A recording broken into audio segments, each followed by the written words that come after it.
Off right now. All agents are also welcome. We've got the Fathom note taker. We've got Flo's assistant in Lindy AI. There was one question we asked ourselves as we were planning these sessions. Should we do a voice agent session where only voice agents are allowed? The answer is no. We still value human connection here. Hence the hence the live conversation with Flo.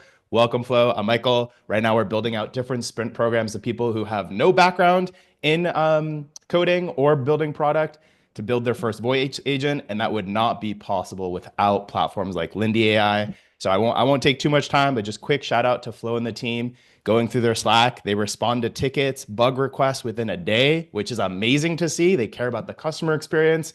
I signed on to Slack last month. I was like, hey, this is what I'm doing. Right away, Flo just DM'd, hey, how can I support? I was like, just so you know, there's a bunch of other people who are just curious what Lindy AI can do. That's the whole goal for today. So excited to welcome you, Flo. The goal for the agenda today, 10-minute demo whatever you want from the platform. Can be live voice agents, can be sharing your screen. We just want to see products first, not just slides. And then we've got a bunch of different curated Q&A from how everyone signed up. How's that sound? That sounds beautiful. Yeah, thanks a lot for having me, Michael, and great to meet everyone. Um, quick heads up. I'm recovering from a cold, so I'll be coughing. It's gonna be great. It's gonna be a whole vibe. But yeah, my name is Flo. I'm the founder of Lindy. We're building a no-code platform letting you build your own AI agents, including voice agents. Um, so what I have in mind for today, I'll give like just a couple of minutes of context about Lindy and what we're doing, our history, what we're going for. But mostly I want to give a demo and really most importantly, I mean for this to be interactive. Like don't let me ramble at you guys. Send a bunch of questions in the chat. I'll keep an eye open on the chat. Like interrupt me. Let's make this a conversation. Um, right. Can everybody see my screen? Good. You're good. Uh, Again, at the highest level, we let you build your own AI agents to automate business workflows with no code. Um, an AI agent is basically a next-gen automation, right? So it can take high-level goals, it can take a prompt, it can follow what we call fuzzy conditions, it can ingest unstructured data. It's basically an LLM. It's like a hybrid between the kind of automations that you would have seen with like a Make or a Zapier and an LLM. Not to go too philosophical, but um, the way I like to trace the history of AI agents is that where they are right now is that they're very exciting, but they don't really work. And when they work, they're really hard to make use. And I think that broadly follows the arc of any big technological revolution, right? Like I always talk about three phases that these new technologies go through. Phase one is like, doesn't really work, but it's really exciting. It's like you saw that with like the Altair with the personal computer, right? Like the hobbyists are like really, really excited by it because it's you can see the promise, but it doesn't really work. I think that was AI agents circa 2023. Phase two is it does work, but it's really hard to make it work. That was the Apple II, right? And so, hey, command line interface, it's starting to be useful. There's applications, there's spreadsheets, there's some video games, but it's not for everyone. I think this is where AI agents are right now. They're like at phase two. And phase three is the holy grail, is the Macintosh. Right? It's like it works and it's easy to use. Like the mouse was invented, the graphical user interface was invented, and it's like, okay, wow, like now everybody can use this. That's what we at Lindy are driving towards. We want to build the Macintosh of AI agents. And so the people very often ask, like, how is it different from like a Zapier or anything like that? Well, it's truly AI native, right? And I'll give very concrete examples through the demo. It maintains context. So like in an automation, every step is an island. And if you want some context to bleed over from one step to the other, you've got to build that in manually. With AI agents, like it's the same AI agent moving from step to step to step. And so that gives rise to like really interesting behaviors where, for example, I had my meeting scheduler, Lindy. I CC her to emails and I'm like, Lindy, help us find time with Bob. If Bob replies, hey, I'm so sorry, my son is sick. I can't meet like this week. My meeting scheduler, Lindy, is going to reply something like, I'm so sorry to hear about your son. Let's meet next week. Right? Because she saw that context, she can reply in a much more natural fashion. It's not just a robot that's like, meeting declined, go to branch A. It's like, no. It's like, oh, fuck, your son is sick, right? And again, most importantly, and that's really our differentiator, against other agent platforms out there is like we are fanatics about ease of use. Like that's all I ever talk about all day. I don't want to spend too much time talking about it. This is what we mean by AI native. It's like when you configure one of your actions, each field is an AI prompt. So here, for example, I'm like, hey, when I receive an email with an invoice, you log the invoice in a Google Sheets. You can see here, each field for this Google Sheets is just an AI prompt. And I can just talk about the email. I can be like, extract from the email the day the invoice was issued on. So again, this is what I mean by like it gets the context from all the previous steps. I don't need to inject the email. I don't need to build an extract step, a parser, anything like that. I'm like, you're the agent. You've seen the email. Now you get from the email the date.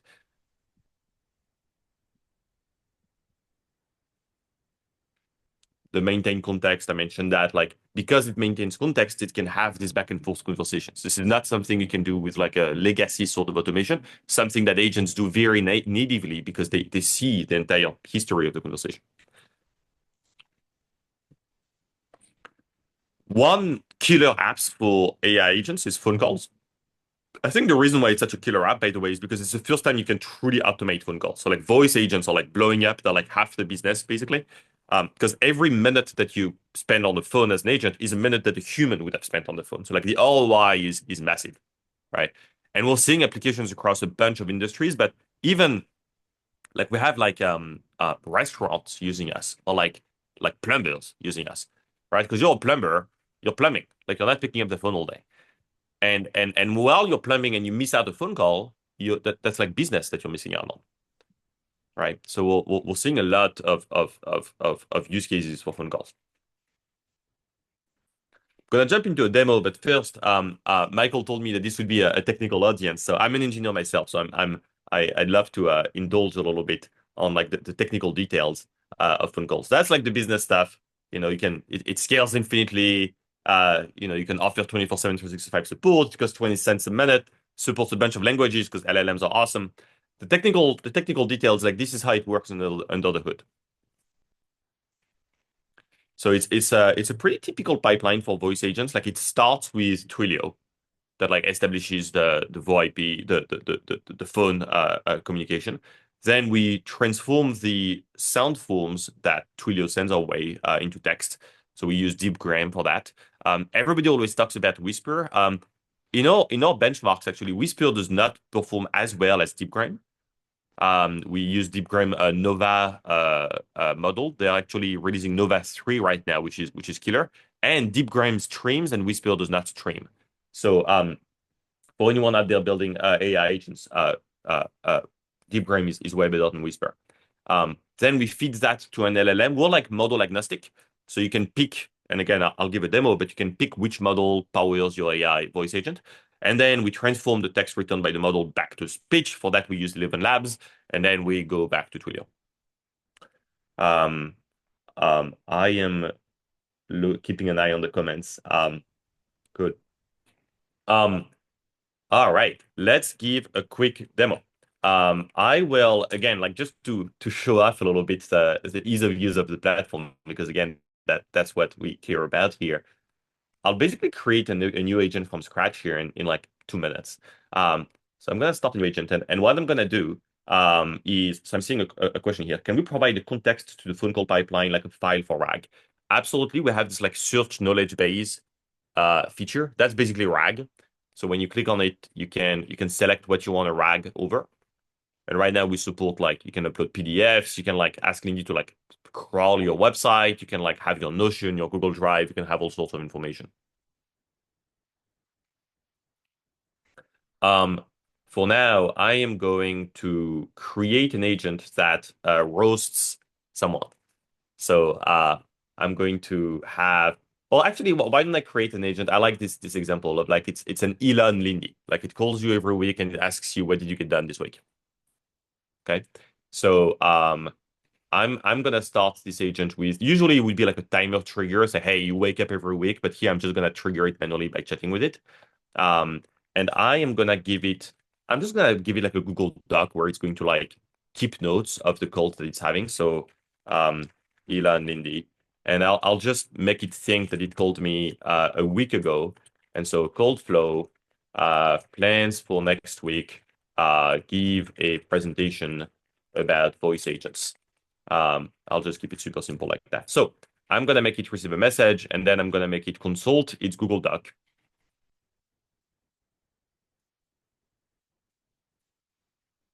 And then I'm gonna make it make a phone call. So you can see here there's like Lindy phone, make a phone call. Just gonna select any random phone number. Um, so you can see here every field is like automatically in an auto mode. You can also set it to like a prompt mode, but I'm not even gonna do that because I'm just gonna surmise it's going to be smart enough. And you can set it to like manual mode to be like, I'm not asking a model to pick this field. I'm gonna pick the model the field manually, and I'm gonna do that here because I always want the language to be English in this case. You can pick the voice. We've got a bunch of voices My here. name is Eric. I am an AI. There you go. After the call begins, I'm gonna make it go to just an AI agent. And so here I'm gonna tell it, um, oops, you or Elon, Lindy, you asked the person on the other side of the line what they got done last week, and you use as context the log of your conversation from last week, and then you ask them what they want to get done for the next week.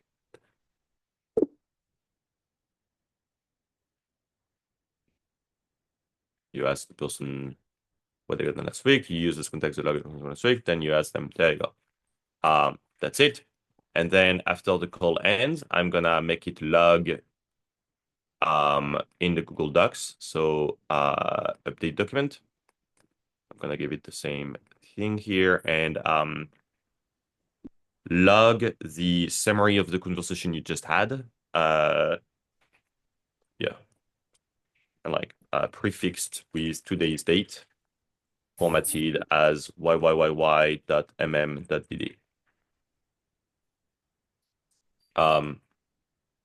Also start and end with 2 line breaks and a horizontal separator. All right, that's it. We've got our phone agent. I'm gonna call it Elon Lindy.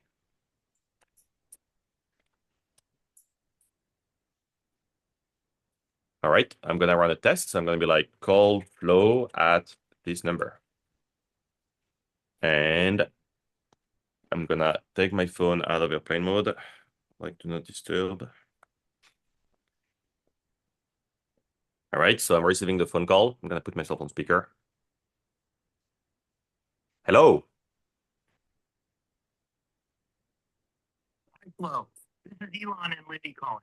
I'd love to hear what you accomplished last week and then discuss your plans for the upcoming week. What were your main achievements from last week? Yeah, last week I shipped voice agents. That's fantastic. Shipping voice agents is a major milestone. What are your key priorities for this upcoming week? Next week I really want to kick off team accounts. Got it. Focusing on team accounts for the coming week. That's a great next step after voice agents. Do you have specific milestones or targets you want to hit with the team accounts feature this week? I mostly just want to kick it off with the team and figure out a few last details on the design side of things. Sounds like a solid plan. Getting alignment with the team and finalizing design details for team accounts. Good luck with that. Is there anything else you'd like to discuss about last week's achievements or next week's goal? No, that's it. Thank you. Great. Thanks, Flo. Have a productive week ahead. Bye. So, I mean, again, we created that in like 5 minutes, which I think is crazy. And now that it is ending the call, I think it takes it like 60 seconds to call this like after call ends thing. But then it's going to add the log of the conversation here in this Google Docs. In real life here, what I would do is well, first of all, I wouldn't select Claude for the model. I would actually select Gemini Flash because that shaves a solid 500 milliseconds of latency. Like the name of the game for voice agents is like latency, latency, latency, latency. The second name of the game is interruption thresholds, right? Because like here, this is a little bit of a contrived example, but like in real life, people interrupt, people are like impatient and whatnot, and so like interruptions are massive topic. So in real life, I would switch to Gemini Flash and I would work on the prompt, obviously, right? I would be like, be very concise. This is the kind of words you use and so on and so forth. Um, let's see. Yeah, I think I'll take it a minute or two to detect that the call is ended. Um, right here, the other party hung up. Update document. Boom. Last week, shipped voice agents. Next week, kick off team accounts project.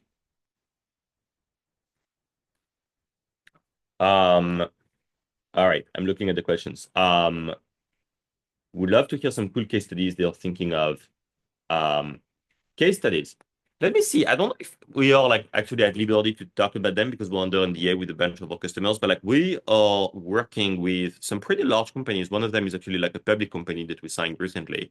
And they're using us mostly for customer support. So like customer support is like the no-brainer thing because like companies can save like millions of dollars for customer support. We're also used quite a bit for operationally and logistically intensive companies. Like for example, we're used by a trucking company that uses us to it's they're basically like a trucking marketplace and they use us to like make a bunch of calls to a bunch of truckers in one go. So it's like in literally 5 minutes they make like 50 phone calls to get the updates about like different shipments or to like ask truckers if they are free to pick up a new shipment, stuff like that. Um, yeah. Um, any specific guidelines for the system prompt, anything that you would recommend which has a direct impact on the output? I feel like prompting is matters less and less because models are just becoming so good that now you can just try stuff and like ask them to do stuff. Like you saw me here, I was like hardly I wrote this prompt in 30 seconds and I was literally just like rambling in my microphone. And I actually think there were like some typos in there and like it worked really well. So no, there's no like secret sauce here. It's just honestly just try something and then if it doesn't work, try the second thing. And like if it doesn't work first shot, it works second or third shot. Like one minor thing that I've noticed is like, for example, you can't really ask models to like buzz. But I mean, there's a lot of like little tricks like that. I think we've got some documentation about this, but you can't ask a model to buzz. You can't be like, hey, ask this and then buzz because the model can't buzz, right? It's just like streaming out tokens, right? So what you can ask it to do is like wait instead of buzz. You can be like, wait for the user's reply because the model does know how to do that. It just like stops generating, right? There's just like a lot of like little things like that. But honestly, just keep trying, keep playing with the prompt, and you're gonna figure that out. It's pretty simple. Yeah, Um, alongside the lines flow of the prompting, you guys have a great auto prompting layer. Can you explain a little bit of what that looks like? 'Cause I don't think most people are familiar with meta prompting, and that's a feature baked into the platform for Lindy right now. Yeah, it's actually we don't do as much meta prompting as I wish we did. Like this is something we talk about a lot. It's like transforming the user's prompt into another prompt. What we do is we have our own system prompt that surrounds the user's prompt. So we do feed your prompt as is to the LLM, but then we have our own system prompt around it. And so, for example, like the thing I just mentioned about Buzz, this is something I've been talking about potentially adding to the system prompt. Like, hey, if the user's prompt contains any notion of buzz, he actually means wait, right? Like that kind of stuff. Eventually, we do want to create like a prompting transformation layer. It's just real hard to get right because I personally, I do want to let the user hold the steering wheel, right? So I don't want to do too many transformations on a prompt that you feed to the LLM. But one thing that we're thinking of doing is right here in the prompt, we're thinking of adding like an optimize button. And when you click that optimize button, then we transform your prompt into a better prompt. Yeah. Yeah, that makes a lot of sense. And we have a question in the chat. Can you use your own voice right now? And maybe that you could expand that out. Tell us a little bit more about the roadmap for voice agents, because I think Lindy is ahead of the game, being the first mover in this space. So tell us a little bit more about like we understand the core functionality. Where is this headed in the next couple of months for whatever you can share and whatever you can talk about? Oh, for sure. You can use your own voice if on our enterprise plan, which starts at $1,000 a month. So you got to contact us about it. But like, yes, that is an option. Otherwise, you have like the default voices that we have here. Um, the rest of the roadmap, well, I mentioned team accounts. Like this is actually something I'm working on this week. So ability to collaborate with your team on Lindy is going to be a big deal. Um, Someone is asking for the building blocks tools that we use to create this app. I can't say there's like any high level building block. It's just I mean, it's code. It's just like TypeScript and Mongo. Like the stack is like TypeScript, Mongo, GraphQL, React, it's all running on GCP. Like, well, not well. I guess maybe like one of the highest level building blocks we're using is for the flow editor here. We're using what's the name of that library? Flow React. Ethan, do you remember? React Flow. But yeah. That makes sense. And could you talk a little bit maybe how you and the team use Lindy? Because you like we have your assistant on the Zoom call here. Tell us a little bit more about some of these workflows, as we just had a question in the chat of like how can this connect to email or make drafts. So tell us a little bit more about how you can really start connecting these into more robust workflows too. Yeah. So yes, Lindy can send emails on your behalf. I'm seeing the questions here in the chat. You just like select the Gmail action and then you can be like, send an email. And here I've got my different email addresses. And I can just make it send an email on my behalf. We use Lindy all day. This is actually something I had here in the appendix of this slide deck. We recently hired a product designer. And so like this is like an actual story of how I'm using Lindy like day to day. Like I used her for outreach. So I'm like, I have a Lindy that like finds designers and reaches out to them and then like sends a bunch of follow-ups. I use Lindy for scheduling. So when someone gets back to me by email, I just CC, I'm like, hey, adding Lindy to help us find time.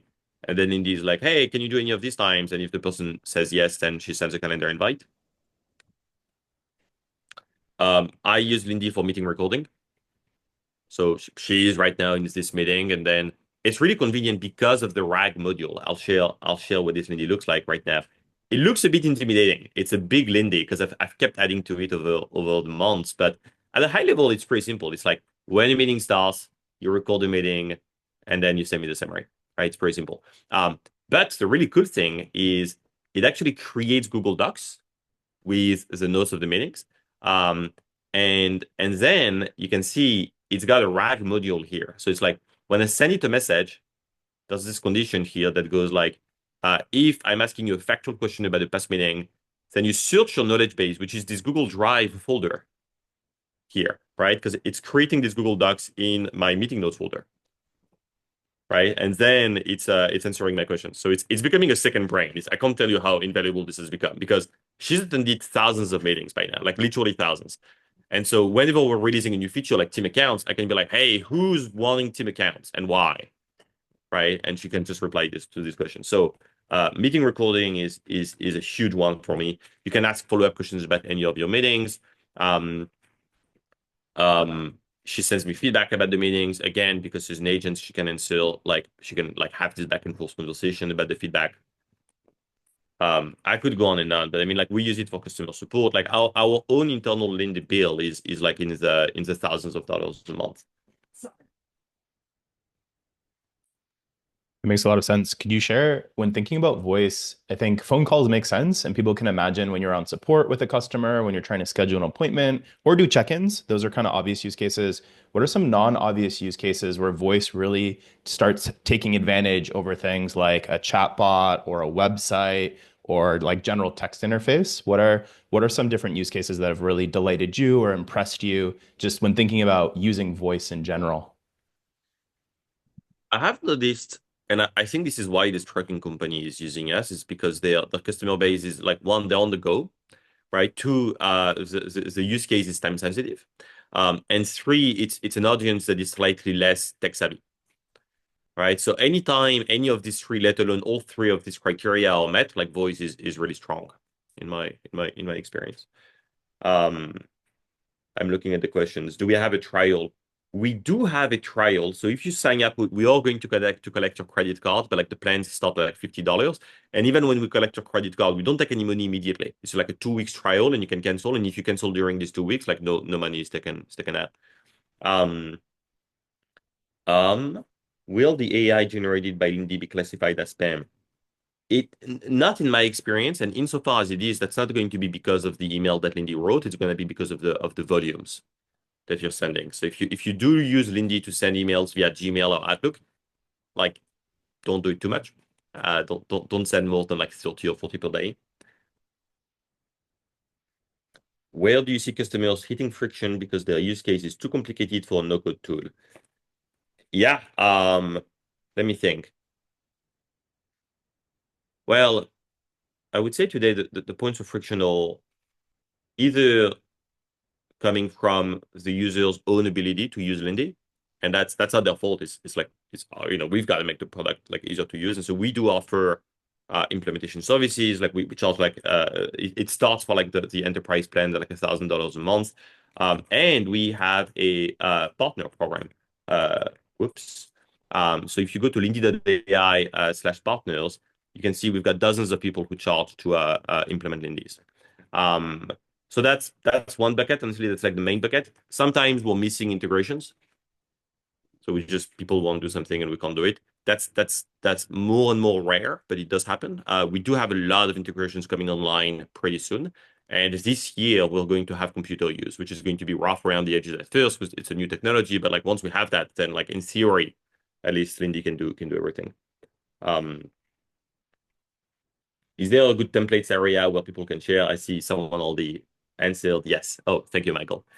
Yes, we can. We have dozens of templates, and we create them ourselves, and we do maintain them. Like they're actually pretty high quality templates.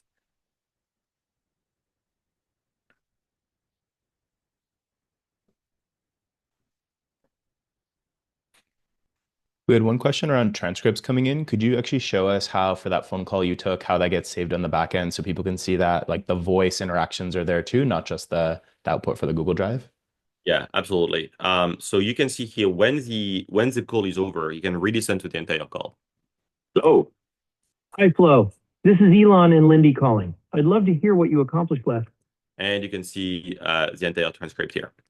And you can download the audio.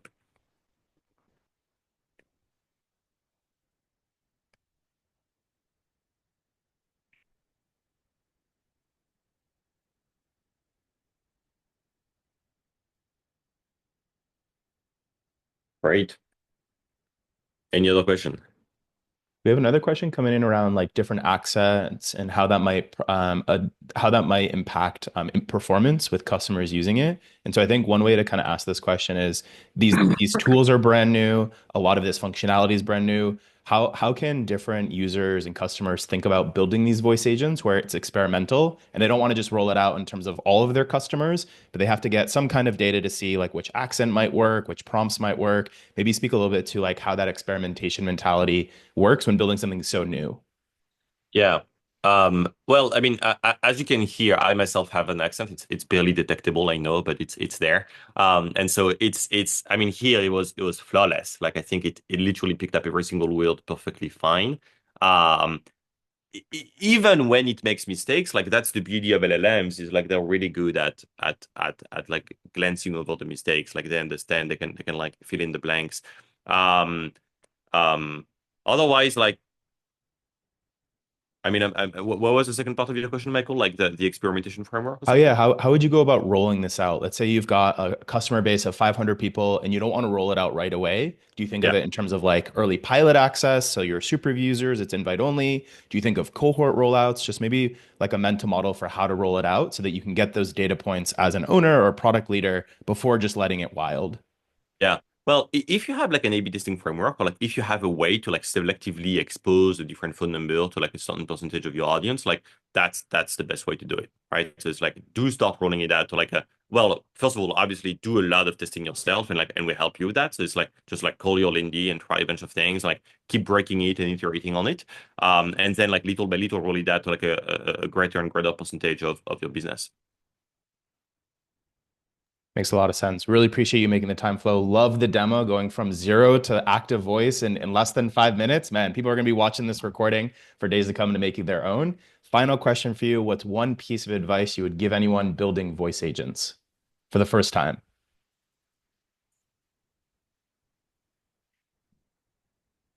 Like in Lindy or like With Lindy. Yeah. Um, what's the biggest piece of advice? Just iteration.